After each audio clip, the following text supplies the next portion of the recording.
All right.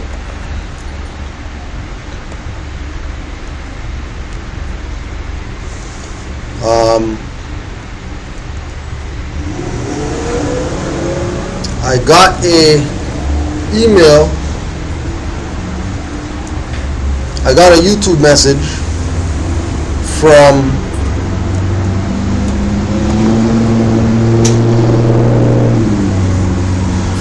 Wrong Way L. Everybody knows as Lord Abba.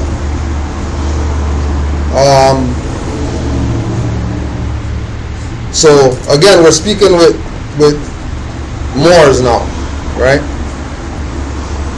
Moors who know Noble Drew is the prophet, know that that's their flag, know that Holy Quran is their holy book, know that they have a nationality and birthrights, know that they're not Negro, black, colored, all the stuff that Moors know, these individuals know. But then they're going to make statements like, when did the prophet ever reference America, the country or the continent, as Amexem, Northwest Amexem? This is a Moor now, right? So Noble Drew told the Moors that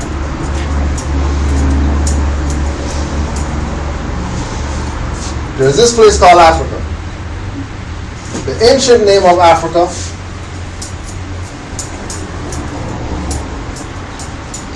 is Amexem, right? We know that Africa has north, south, east, west, central,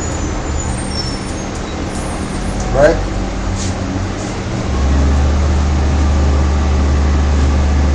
The argument that we're making is that you have to use your common sense if you say that you're a Moor. You can't be always running to Noble Drew literature because, you know, he said something. He also said use your common sense. Exercise your five senses. He also said study. So clearly he didn't tell you everything if he's telling you to go check other sources and all that, right? Now we know that at one time the world was one landmass as this. We're telling this Moor that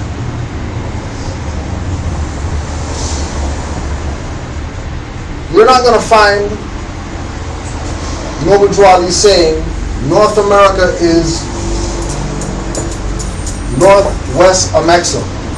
You're not going to find that anywhere. That's not in any of the literature. But we do know for a fact that Africa was once called Amexem. That's in the literature. The individual said that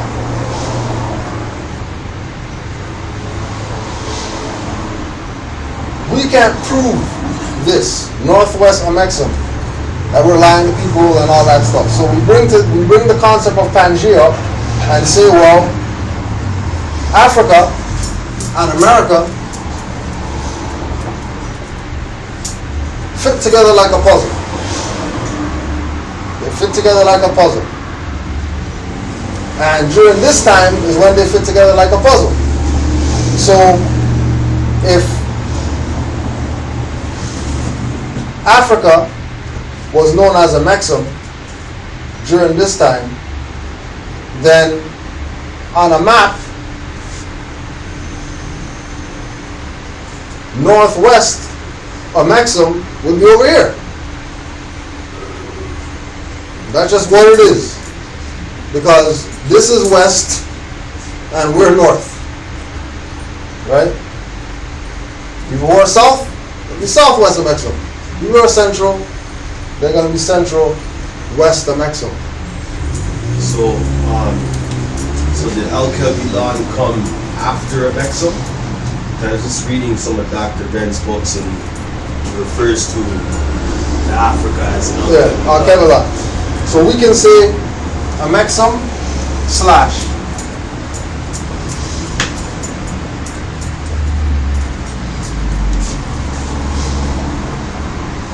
just so there's no confusion, because we know if we say this, we know what we're talking about, right? If we say this and this, we still know what we're talking about, right? So if we take Africa and put it in this context, then there'll be no west. It'll just be north of Mexum, south of Mexum, central of Mexum. Because this right here is relative to that continent, which is in the east. So there would be no need to attach west to it.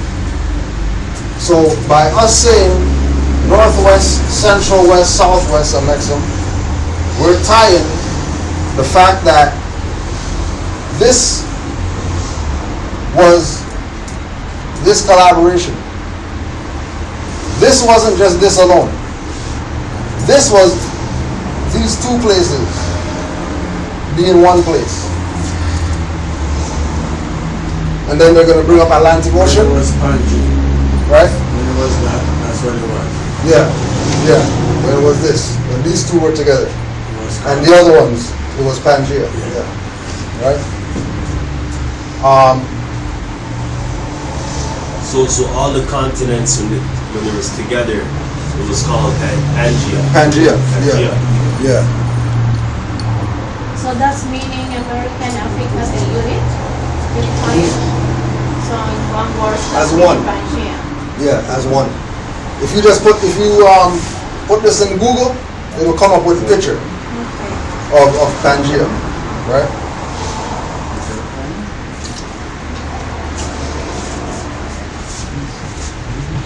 Now the other thing that they do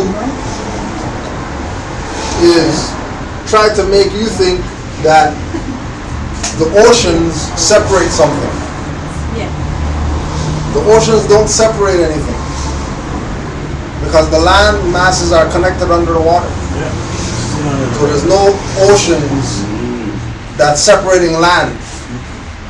Move the ocean, we have Pangea back again. Here you go. So did Pangea go anywhere? No. It's still Pangea right now. So that means that Amexum, Alkebalan, Africa, America, Northwest, Southwest, Central America, Central Africa, Asia, whatever like that, is all one people. One culture. That we're going to go all these places, just like the sister yesterday. Yeah, we're Igbo or whatever, and they wear fezzes in Nigeria. And that it was no big deal to her, because that's her culture. Ain't no surprise. Moors like, oh, say that again or whatever. Our people don't want to get the fact that it's one culture all across the world. Melanated people, one culture. European, separate culture. There's nothing wrong with them or nothing like that. You know what I mean? It's just a separate culture. You know what I mean? Yes, we should not amalgamate. We should not link. But with what's going on out there right now, Europeans are begging to come home. And it would be yet another disservice for Asiatics to neglect the European and deal with them like, oh no, because you guys are the devil, you came from them. That ain't stopping nothing that's going on here. Right? We need to re-civilize them again, because they fell off the path going and doing their madness. And the only people who's going to do it is going to be the Moors, because the Moors are the only ones that can tame those people. I think you asked me about the concept of... You're going to have to push the door, I can't hear you.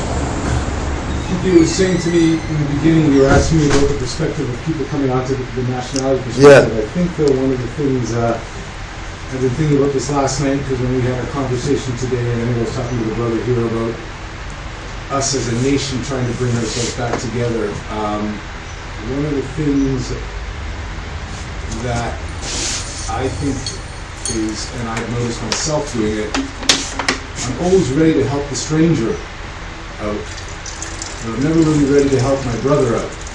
That's been part of the indoctrination process of the divide and conquer, and I think that also couples in with this whole stuff where every nation is in trouble now. Yep. Every nation needs to be woken up because, unfortunately, the dark priesthood, in the beginning, their sorcery was they kept their sort of minions getting the advantage. That's why when we go to these ordinance departments, you see a lot of European faces. Those faces that we see tend to be European, so we get this disconnect. And right now, what we, I think, have realized, and we're starting to see, we've started to notice now that the face that's looking at us is our own face.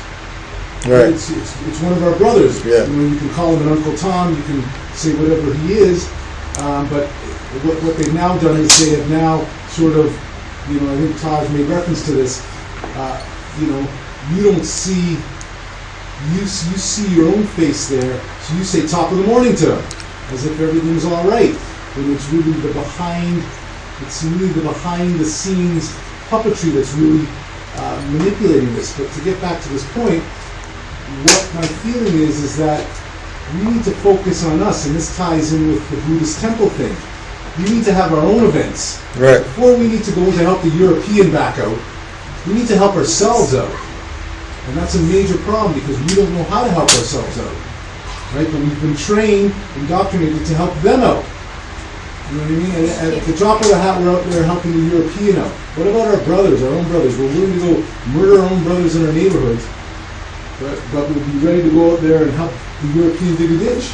Yeah. Sorry to cut you off. I feel like it's because sometimes you feel like you have something to offer. You know? You go back and you help them out because it's what they're going to give you something in return, so you're always helping them out, but you don't want your brother out of it. On the other hand, unfortunately, and you're like, his mindset somewhere else, so you're doing something else, so what does he have to offer? Unfortunately, that's where a lot of people go. That's why you're helping them out already. Part of me thinks that, but another part thinks that, when we see it in our own neighborhoods, you're walking down the street, you go to hail a brother up, and he's looking to give you, you think he's going to murder you. Yeah. You know what I mean? And you don't even know the brother. Lots of brothers that pass, hey, and they're, you're like, oh, I shouldn't even try to hail that guy up. You know what I mean? That is because that is the sorcery behind it in my mind. I completely see your point, but I think what it is that it's. I think I mentioned this to Kujo too before. It was the divide and conquer concept. Every one of us now is warring against ourselves. In the exhuming of a nation, we talk about competition being a really negative concept. And I remember growing up, we were playing sports, and it's even in this basketball thing, it's about winning. Yeah. Winning as this concept is a concept that they've taken to destroy us, right? It's not about winning, it's about joining together and evolving. But, all of us want to be walking out here and jumping into a Mercedes. Not one of us wants to sell our Mercedes so three of us can drive around in a beat up Lada. Yeah. You see what I'm saying? So to me, I'm starting to realize, and I was talking to the brother up here too, when you were talking about it, this is why nothing is coincidence. Yeah. That's why you go see the Buddhists. All 50 of them will get together, and I think I made reference to you. When the Amish need a house built, 50 of them are out there building the house. We can't get just anything. Just like at the Buddhist temple. But that's what I was saying. Built their own stuff. But that's what I'm saying to you, that until that concept, and we're still not there yet. Yeah. We're coming here, we meet in the class. That's why you realize a lot of what the prophets said, these things were said not only as ultimate truths, but they were said as guides. Right. We all live together, because at the end of the day, once we live together, hopefully we're going to help each other out, because there's going to be a benefit to it. Right now, I walk out of here and I go down to my neighborhood, and I'm sort of, I'm crossing the street on my own brother. Yeah.